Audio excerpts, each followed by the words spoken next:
पत्रकार वार्ता च सारे पत्रकार वीरां दा बहुत बहुत स्वागत। जी आयां नूं। जिवें कि सानूं पता ही है कि पंजाब दे अंदर हड़ां दी भयानक स्थिति नूं देखदे होए मानयोग प्रधानमंत्री नरेंद्र मोदी जी ने आप ते आए सी अपने केंद्रीय मंत्री मंडल दे बहुत सारे साथियों नूं उन्हां ने निवेदन किया सी कि वो पंजाब जाके आप सारे हालात नूं जायज़ा लैण।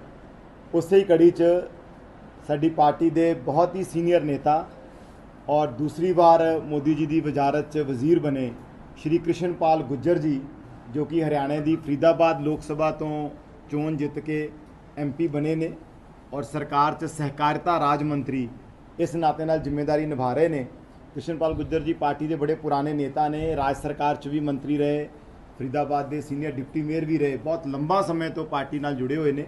सो विशेष रूप नाल कल दे ही रोपड़ आए हुए सी और कल रोपड़ के हड़ प्रभावित पिंडां दे अंदर जा करके इन्होंने आप जमीन ते उतर करके सारी जानकारी लई, उत्थे पीड़ित परिवारां नूं मिले, किसानां नूं मिले, फसलों के नुकसान का जायज़ा भी लिया। सो अज विशेष पत्रकार वार्ता तुहानूं सब नूं संबोधित करनगे। उन्हां दे नाल ही साडी पार्टी के बहुत सीनियर नेता पंजाब दे सरदार इकबाल सिंह लालपुरा जी, आप नैशनल माइनॉरिटी कमीशन के चेयरमैन भी रहे और वर्तमान च भारतीय जनता पार्टी की जी सर्वोच्च बॉडी है पार्लीमेंटरी बोर्ड, उहदे आप मानयोग मैंबर भी ने। वो भी अज विशेष रूप नाल इस पत्रकार वार्ता हाज़र ने। बाकी सारी रोपड़ की साडी लीडरशिप है ही है, तुसीं जानते ही हो। सो मैं हुण मंत्री जी नूं बेनती करांगा कि वो कल पूरे दिन उन्होंने जो पंजाब का दौरा किया उहदे अनुभव भी तुहाडे नाल शेयर करनगे और की उन्होंने महसूस किया। सो माननीय मंत्री जी। पत्रकार और छायाकार मित्रों, आज की इस प्रेस वार्ता में आप सबका स्वागत है, अभिनंदन है। जैसा आप सब जानते हैं कि पिछले दिनों पंजाब में बाढ़ की एक बहुत बड़ी आफत लोगों को झेलनी पड़ी। इस दुख की घड़ी में जहां प्रधानमंत्री जी ने खुद यहाँ का दौरा किया, किसानों से उनके दुख साझा किए, वहीं हमारे अनेकों मंत्री लगातार पंजाब के बाढ़ग्रस्त एरिया का दौरा कर रहे हैं, वहाँ के हालात का जायज़ा ले रहे हैं, वहाँ के लोगों का जो दुख है, जो पीड़ा है, उसको साझा कर रहे हैं। इसी तरह कल मुझे रूपनगर के 5 गांवों में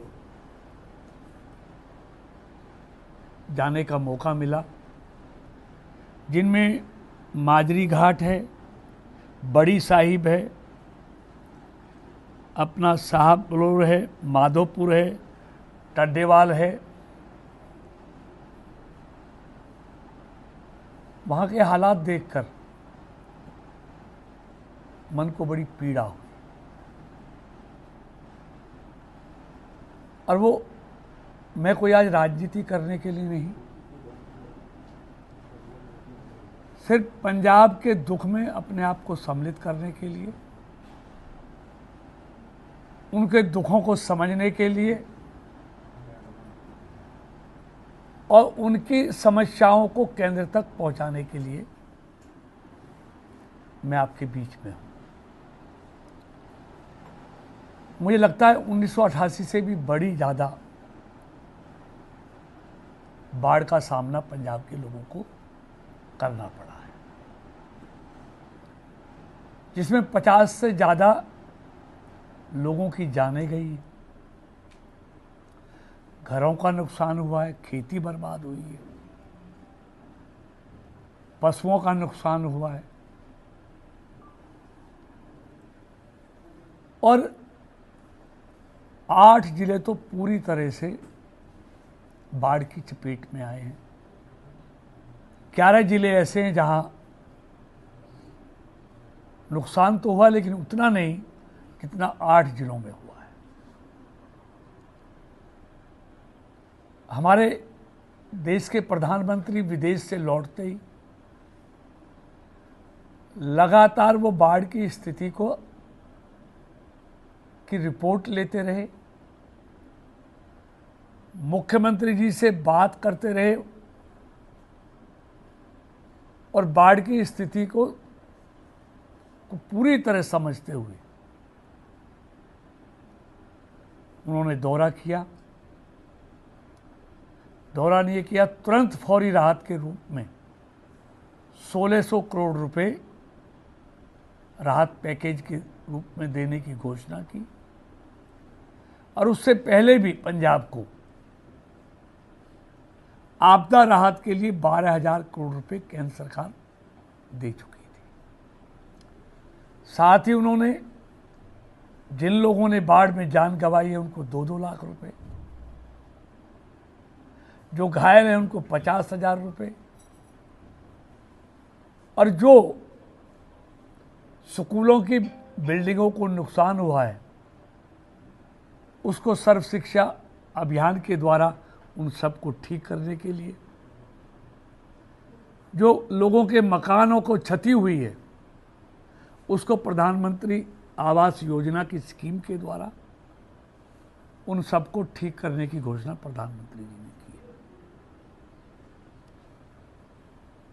मित्रों, यही नहीं, प्रधानमंत्री जी ने ये भी कहा है, ये तो फौरी राहत है, उसके बाद नुकसान की जो अंतिम रिपोर्ट आएगी उसके बाद हम ज़्यादा से ज़्यादा भरपाई करने का केंद्र सरकार काम करेगी। ये भी प्रधानमंत्री जी ने पंजाब के बाढ़ग्रस्त लोगों को, सरकार को आश्वासन दिया है। लेकिन मुझे 3-4 बातें करनी है। जब मैं गाँव में गया तो वो लोग एक बात कह रहे थे कि हमें सीधा पैसा भेजिए, हमें उम्मीद नहीं है कि राज्य सरकार से हमें कुछ मिलेगा।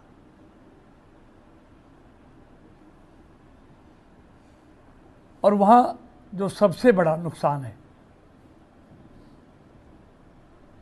अगर राज्य सरकार चाहती तो इन 12,000 करोड़ रुपए से बांधों की मरम्मत कर सकती थी, नहरों की सफाई कर सकते थे। जब मालूम था, आजकल तो प्रीकास्ट आ जाता है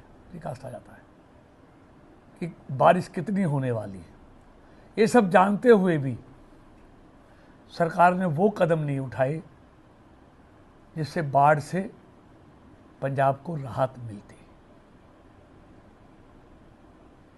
वो पैसे दिए इसलिए गए थे कि आपदा ना आए, उसके लिए प्राथमिकता के तौर पर वो सारे काम के बांध लगाए जाएं, नहरों की सफाई की जाए। मित्रों, यही नहीं, मैं 1-2 बातें और भी कहना चाहूँगा। अभी वहाँ पर मैंने देखा कि गांवों के रास्ते, गांवों की कनेक्टिविटी इस बाढ़ में पूरी तरह से शहरों से कट गई, क्योंकि वहाँ पुलियाँ टूटी पड़ी हैं, वहाँ पुल नहीं है। 15-15 दिन तक लोग